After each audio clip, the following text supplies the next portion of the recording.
ये मंत्र जो है ये आकाश में बोने वाली बीज। आप देखो जमीन में अन्न उपजता है ना, अन्न कैसे उपजता है?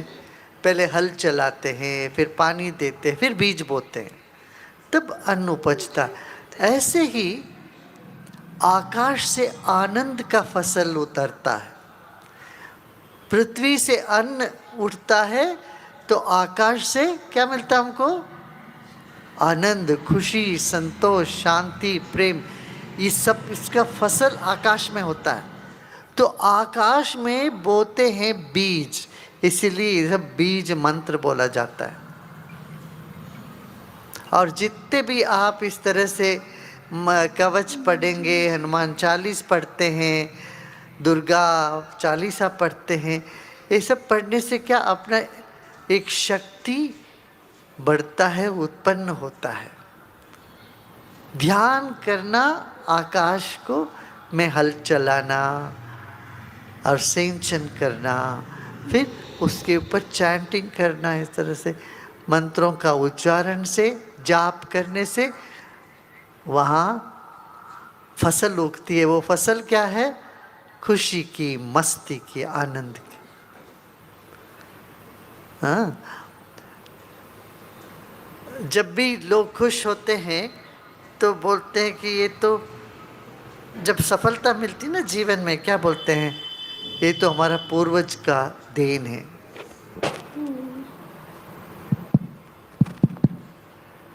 हमारे पूर्वजों ने कुछ पुण्य किया, उसका हम भोग रहे हैं, ऐसे बोलते हैं कि नहीं? घर घर में बोलते हैं। जब भी हमें कोई सफलता मिलती है, उस सफलता का श्रेय किसको देते हैं? अपने पूर्वजों के परिश्रम के लिए देते हैं। जैसे किसान हल चला के फसल उगाता है तो बोलता है ये तो हमारे परंपरा से चला आ रहा है। अब देखो आज बीज, देशी बीज बचाने की बात हुई, कुछ लोग तो बचा के हुए आए हैं, तभी ना ये बीज है।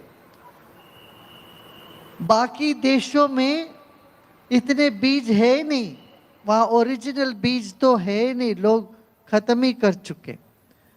सिर्फ भारत में फिर भी हमने अपना बीजों को बचा के रखा और इसको और बचा के रखना है, ये संकल्प आज आपने लिया। तो एक तरह से हम अन्न का भी देख रहे हैं, दूसरी तरफ आनंद का भी देख रहे हैं। हाँ, वेदों में कहा है यो जागार तम ऋचः कामयन्ते। जो ध्यान करता है, जो जागता है भीतर से, उन्हीं के ओर मंत्र दौड़ते हैं। माने जहां पर जमीन अच्छा है वहां बीज अंकुर फूट सकती है, नहीं तो नहीं होता। पत्थरों के ऊपर बीज डालो, कहाँ आएगी? इसलिए कई बार हम सिर्फ मंत्र बोलते रहते हैं, उसका कोई फल ही नहीं मिलता। कई बार पूजा में बैठते, पूजा ऐसे ऐसे फूल फेंकते रहते हैं, मन कहीं और भागता है। पूजा करके उठने के बाद भी गुस्सा, पूजा से पहले भी गुस्सा, ऐसे ही ऐसे रहते। सही है कि नहीं? बताओ, कितने लोगों ने ऐसा देखा? कुछ तो असर है, मगर उसका असर पूरी तरह से उतारना हो जीवन में तो हमें ध्यान करना आवश्यक है, प्राणायाम करना आवश्यक है। प्राणायाम करने से जो भी मल आवरण विक्षेप मन को घेर चुका है वो कम होने लगता है। फिर ध्यान करोगे तो आकाश तैयार होता है बीज बोने के लिए। फिर वहां जो भी अपनी इच्छा है वहां समर्पण कर दो, आकाश को समर्पण कर देना, तब वो फलीभूत होगी, होगा ही है, होता ही है। भगवान कैसे हैं? मूर्ति तो हम वैसे रखते हैं, भगवान कैसे हैं? आकाशवत। कैसे? चिदाकाश। भगवान शिव को चिदाकाशमाकाश रूपम परेशम। नमामि शमीशान निर्वाण रूपम विभुम व्यापकम ब्रह्म वेद स्वरूप। सब जगह व्यापक जो सत्ता है, चैतन्य सत्ता है, वही ईश्वर सत्ता है। वो हमारे भीतर भी है। यदि ईश्वर सब जगह है, यहां है कि नहीं? अभी कहीं सिर्फ बद्रीनाथ में बैठे हैं क्या? नहीं, सब जगह है। यहां है, अभी है, मुझ में है। यह निश्चय, ये ज्ञान हमारे भीतर उदय हो जाए, यही ज्ञान गंगा है। इस ज्ञान गंगा में नहाते हो तो 68 तीर्थ यही है। गुरु के पास आते हैं तो बस यही, उस गुरु के पास आते हैं तो क्या, यहां अपनी सारी समस्या छोड़कर खाली हो जाना। खाली हो जाओगे, तुम आकाश तत्व के पास हो जाओ। तो आपके भीतर जो आकाश है, चिदाकाश, उससे ताल्लुका होने लगता है। हाँ? सत्संग बहुत आवश्यक है। जिस घर में कुछ चैंटिंग होता है, एक दिया जलती है, वो उस घर का वातावरण अलग होता है कि नहीं? बताओ कितने लोगों का अनुभव है। अब गणेशोत्सव आता है, पूरा शहर में एक उत्सव है। हर जगह एक पॉजिटिव एनर्जी, सकारात्मक ऊर्जा जाग जाती है। नवरात्रि आती है, कुछ ऊर्जा का अनुभव करते हैं हम, माँ की आराधना करते हुए। ऐसे ही दिन भर दिन हम इस चीज को ध्यान दें कि हमारे जीवन में सफलता का कारण सत्व गुण की वृद्धि के वजह से। असफलता मिल रही है तो सत्व गुण कहीं दब गया, कम हो गया, फिर उसको बढ़ाओ। सफलता मिल रही हो तो इतना धन्य भागी होते रहो, वो सफलता और बढ़ता जाए। हाँ, अभी यहाँ पर आज तो तीन ज्ञान क्षेत्र की बातें हुई। ज्ञान क्षेत्र किसके लिए? हमारे लिए क्या? नहीं, आपके लिए, आपकी सुविधा के लिए। ज्ञान क्षेत्र इसीलिए, वहां आप जाओगे, बैठोगे, थोड़ी देर ध्यान करोगे, अपनी दर्द दुख इच्छाएं सब वहां समर्पण करोगे, और वहां से निकलोगे तो बड़े मस्त होकर के, प्रसन्न होकर के, आनंद से अपना जीवन बिताओगे। जीवन आनंदमय है, इसका अनुभूति होना हो तो हमें एक तो अन्न,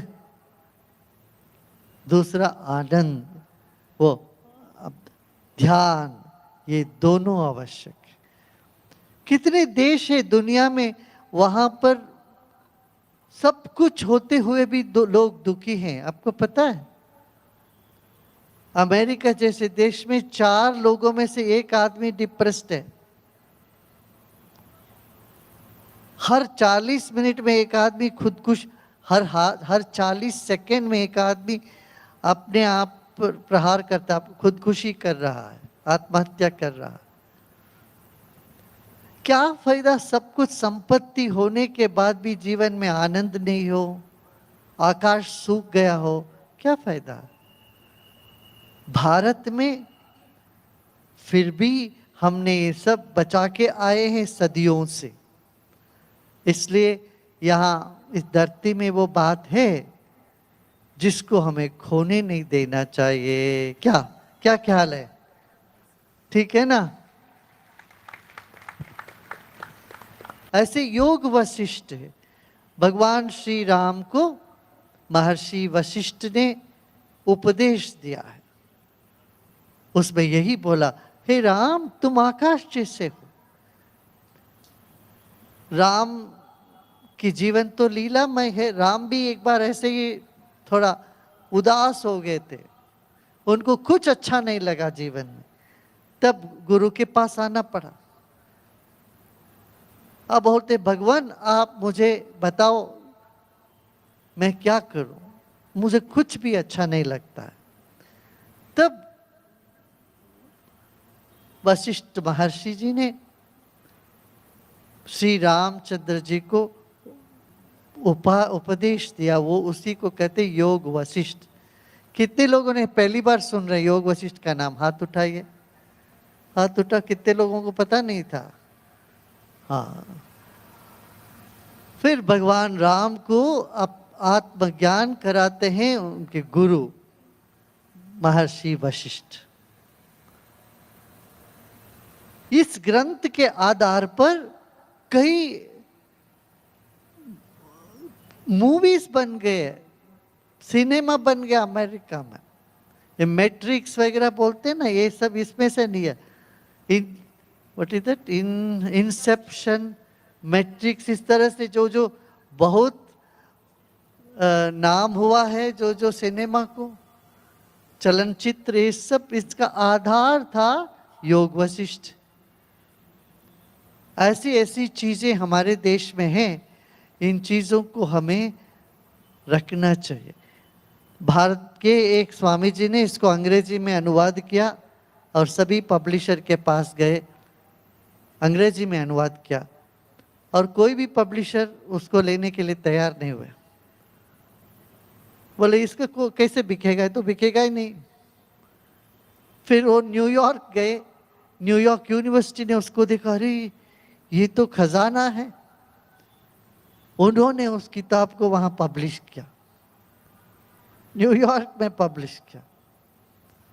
हमारे यहाँ पर भी हिंदी का अनुवाद है, बहुत सुंदर है। आप योग वशिष्ठ को आप सबको पढ़ना चाहिए, घर में रखना चाहिए, जब भी मौका मिले दो चार। अपना आर्ट ऑफ लिविंग में एक बनाया है सीडी, उसमें बहुत सरल भाषा में हिंदी में उसका अनुवाद है। उसको लगा के सोते वक्त उसको लगा के सो जाओ और उठ के उसको सुनो, कहीं ट्रैवल करते हो सुनो। इसका बहुत, अपना ऐप में भी होगा, ये आर्ट ऑफ लिविंग ऐप है ना, उसमें डाउनलोड करके उसमें से ले लेना। ऐसा आपकी चेतना इसमें खिलने लगेगी, बता नहीं सकते, इतना सुंदर है ज्ञान। हमारे यहाँ ज्ञान की गंगा बह रही है, मगर हम इसको कदर नहीं कर रहे हैं। ये समय आ गया, या नासिक में आप लोगों ने शुरू किया ज्ञान गंगा, अब से ये इस प्रवाह को निरंतर बहने देंगे। होगा, ऐसे होगा, होने वाला है। अच्छा, अब रही बात राम मंदिर की। हाँ, जब राम मंदिर के केस थे, सुप्रीम कोर्ट के चीफ जस्टिस ने हमको कहा, गुरुदेव आपको इसमें रहना है। हमने कहा ना, मैं लायर हूँ, ना मुझे इससे कुछ पता है, आपको जो भी मदद चाहिए मैं बाहर से दूंगा। नहीं, वो बोले नहीं नहीं, आपको रहना पड़ेगा, आप सुप्रीम कोर्ट कह रही है ये राम जी का काम है। हमने कहा हाँ ठीक है, फिर आप इंसिस्ट करते तो मैं रहूँ। फिर उन्होंने बताया, देखिए ये 18 बॉक्स है, इतने बड़े बड़े बॉक्स, यदि मैं अपने सुप्रीम कोर्ट के सारे जजेस को लगाऊं, 2 साल लगेंगे इसको स्टडी करने में, बाकी सब काम ठप हो जाए, सिर्फ इसी पर लगाए 2 साल लगेगा इसको पढ़ने में। आप एक काम करिए, आप इसको थोड़ा देख करके, 25 पार्टीज है, इन पार्टीज को आप मीडिएशन कुछ केंद्र बिंदु पर ले जाए, फिर आगे से हम काम ले लेंगे उसको। तो हमने कहा ठीक है। उसके बाद आपको पता ही है, हम लोग अयोध्या में बैठते थे, हमारे साथ 2 और जज थे। यदि आगे कोई फिल्म बनाएगा तो वो इतना मजेदार रहेगा, इतना हंसी मजाक उसमें मिलेगी, इतना हास्य। वो फिर हम 8 महीने तक लगातार रोज बैठते रहे, सुनते रहे हर पार्टी को रोज 8-8, 10-10 घंटे। इसके अलावा इसके बाहर हमने करीब 1200 इमामों से मिले और उन सब को बात करी, मनाया, मनवाया, फिर उन लोगों ने सब ने दस्तखत करके दिया, हम राजी हैं। हम भी जानते हैं श्री रामचंद्र जी हमारे भी पूर्वज है, हमको बहुत हमारे मन में सम्मान है, हम भी जानते, हम भी तैयार है। फिर आप जानते हैं उन लोगों ने कहा कि समय कम हुआ, हम ऑलमोस्ट डिसीशन में आ गए। फिर उन लोगों ने कहा राजी हो गए। तो 2003 में हमने जो फार्मूला दिया था 5 एकड़ उनके लिए पंचकोशी क्षेत्र के बाहर देंगे, मस्जिद वहाँ बनेगा, इधर मंदिर बनेगी, सब शांति से निपट जाएगा।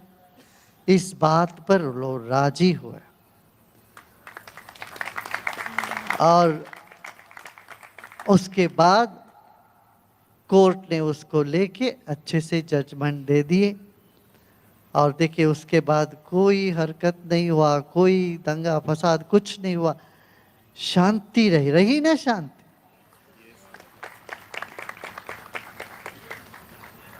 हाँ। कुछ लोग तो बोल रहे अरे ये अभी शुरू ही नहीं हुआ था, ये मीडिएशन वगैरह ये सब कुछ नहीं, ये सब फेल हो गया।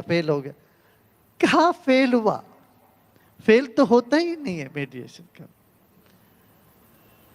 समझ, लोगों में समझ पैदा करना ही मीडिएशन है कि नहीं? घर पे 2 आदमी के भीतर झगड़ा होता है तो एक दूसरे से बात करो, समझाओ, समझ करके आगे बढ़ी जाते हैं।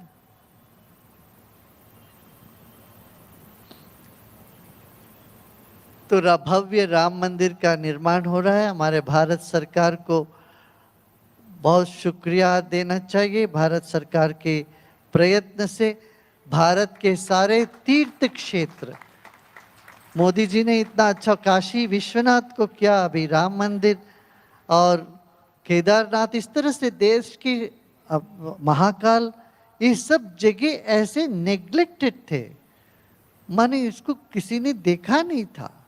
और यहाँ पर भी नासिक में भी इतना अच्छा सड़कें बन गई, सब बन गया, घाट बन गया। धर्म भीरू होने से ये होता है। और ये काम हुआ है भारत सरकार को इस तरह से धार्मिक क्षेत्रों की अभिवृद्धि करने के लिए बहुत बधाई देना चाहिए।